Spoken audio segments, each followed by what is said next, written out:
name is Roberto Erba Springoru, and this is my story of how I came to the US and ended up pursuing my career as an actor. So when I was 16, I decided to come to Utah to try something new that could help me with my situation, as I was a little troubled teen and the regular Italian board schools was not making it for me. So when I came to Utah, I spent some time there, made some friends, and ended up then moving to New Hampshire for my last year of high school. As I was in New Hampshire, it was time to apply to college, and I applied very late, like in May. So I ended up looking at some schools very rushed, and Endicott was an option. I didn't really know what I wanted to do or where I wanted to go, but someone suggested me this school as I didn't have much hopes where to get in with my grades and what so not. So I came and toured the campus, I found it beautiful, and when I applied, they ended up giving me a part-time scholarship as a foreign student, and at the time they won the championship of soccer. So that was very intriguing for me, coming from a background of Italy, which soccer is my religion, pretty much. So I was very intrigued coming to this school, and I ended up entering in January instead of September because I faced some issues back home again with some substances and had to go through some personal issues in order to come here as myself. So when I entered in January, I realized that I wasn't pursuing anything fulfilling. I was going to classes and waking up and falling asleep, flat-toned, very monotonous. I was not feeling like this was who I was or what I should have been. And I always had in the back of my mind wanting to be an actor since I was a kid.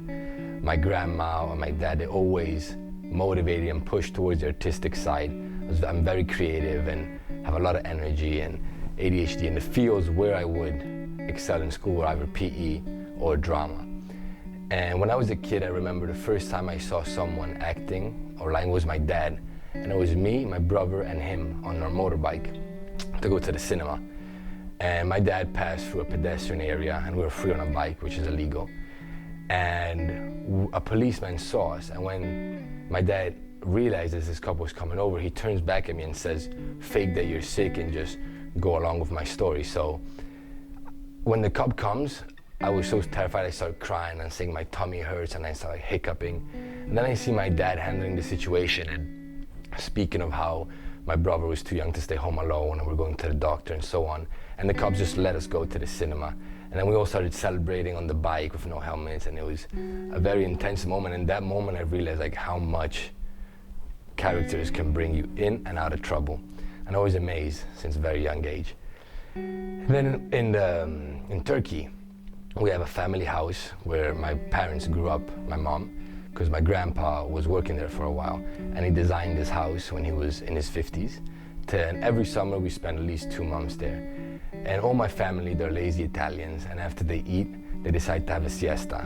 And me and my brother, we couldn't ever fall asleep at 4 o'clock in the afternoon. We had too much energy. And my grandma would complain that it was too hot to go and play in the seaside because we would fish for crabs or hunt and just be kids downstairs in the ocean. So she would keep us indoors, trying to make us fall asleep with stories or songs, but we could never fall asleep. So she decided to make us act Shakespeare. And she would read these sonnets as me and my brother would interpret characters and most of the time fight for who was who. And it would last from 4 o'clock till 7, just to give my family some rest to sleep. And when they would wake up and it was dinner time, there's this staircase that is facing the inwards of the living room, and we would come down from our rooms and act it out, and my whole family would be joyful and cheering us on. And I remember the high I would get off the performing, off of being in the front of stage. And that when like my passion started, very young, like 5 years old. And then throughout my whole life, I incorporated, because the monotony of school was very hard for me and boring. I have a lot of energy and ADHD, and I couldn't focus in class, so I'd rather break the monotony with some fun and some joy and be like the class clown. And that's where one of my characters that I ended up becoming incorporated. And then it moved on when I found the stadium, another place where I could get a lot of my energy out, and there was this Ultras Curva Sud, which is a hooligan section, and I was struggling finding myself. I was lost, and here I felt very comfortable in this surrounding, and I joined a kickboxing gym. So I would always incorporate characters in my life, and to the point that they were me and I became them.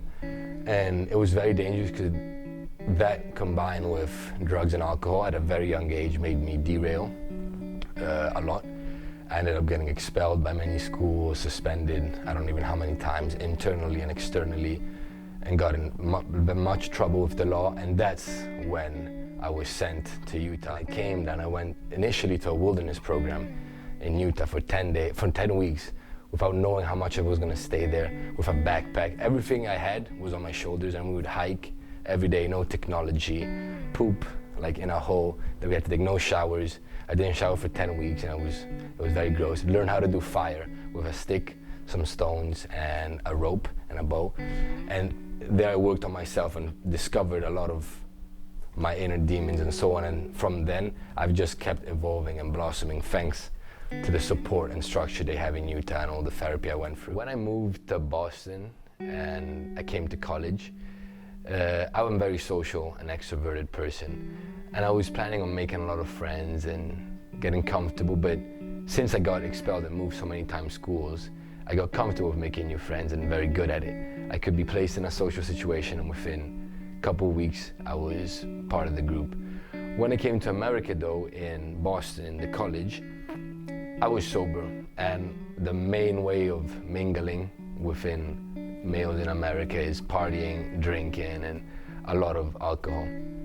And it was hard for me, I have to admit, to connect with a lot of Americans at first, and I was filled with anger and inner struggles at the time, because on one side I wanted to party, or not be my old self, but in a way I missed myself or who I was, and just get involved in these groups of people. And in one way I hated the whole environment I was in and didn't feel at home. I was just lost in a cloud. And then when I came, I saw some international students, and they were Spanish, and they were at the orientation with me, and I instantly recognized them, and they were from Spain, and they recognized me, and they already had a friend group of 10 people, and they asked me, why don't you come along with us, and we introduced you to all of us. And from then they became my best friend here in college. And actually my friend Tristan is filming this, and he was a key part also on my courage and commitment to take the jump and leap of faith into going into acting, because it was always in the back of my mind, roaring, and always like every night before going to bed it would be talking to me. But it's once I started talking to Tristan is when I really committed and knew this is what I wanted to do. And I'm very lucky that he, as a director student, he uses me in a lot of his classes to film and to break the ice around me and get comfortable being in front of the camera. So the relationships I build in Endicott are mostly from international students, and I love the guys I'm around. It's a group of 12 of us. And American students, unfortunately, I do not have many American friends, but because there's not much in common.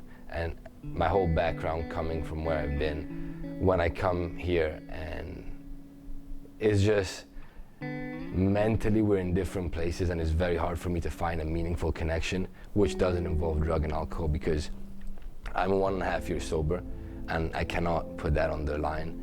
I'll lose everything I have if I start drinking. So the reason why I became so good friends with my Spanish friend group, is because they understood from the beginning what I went through, and not to force me, or that I could just be myself around them. And since then we've mingled, and Boston ended up being a blessing in disguise socially, because I never found true love. I always had a lot of fun and enjoyed myself, but I never found the one that blew me out of my feet and it just made me fall completely head over heel in love.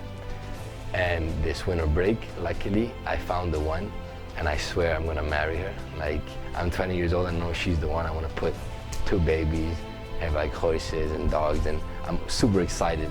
And she's just turned everything more beautiful, like the trees, the chairs, living on campus, everything became more beautiful. And she came hand in hand also with me pursuing my acting career. And to have her as a support and as well my friends, because it's very vulnerable and sometimes it can get a lot for me to deal with auditions and getting into character, and the hard part is getting out. Like I can always go into character and give my 100%, but then I feel I enter a cloud of confusion because all these emotions that come out for 30 seconds, 1 minute, and then I have to completely change character and take on different emotions, then they're like on my neck strangling me.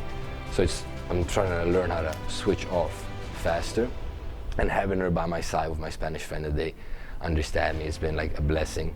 I don't know if I could, of course I would keep going into acting, but it would be at a different frequency and a lot more intense and dragging maybe. Then it's so uplifting with her and my friends, like uplifting, it's an excitement. I always come back and tell them how it went, how it did go, and how they made me feel during the audition, and when it went good or even when it went bad. And that's something that really helps me out.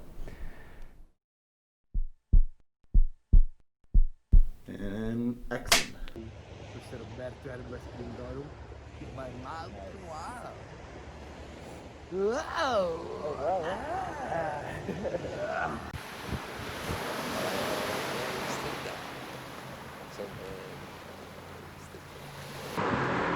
That was too scary, bro. My God.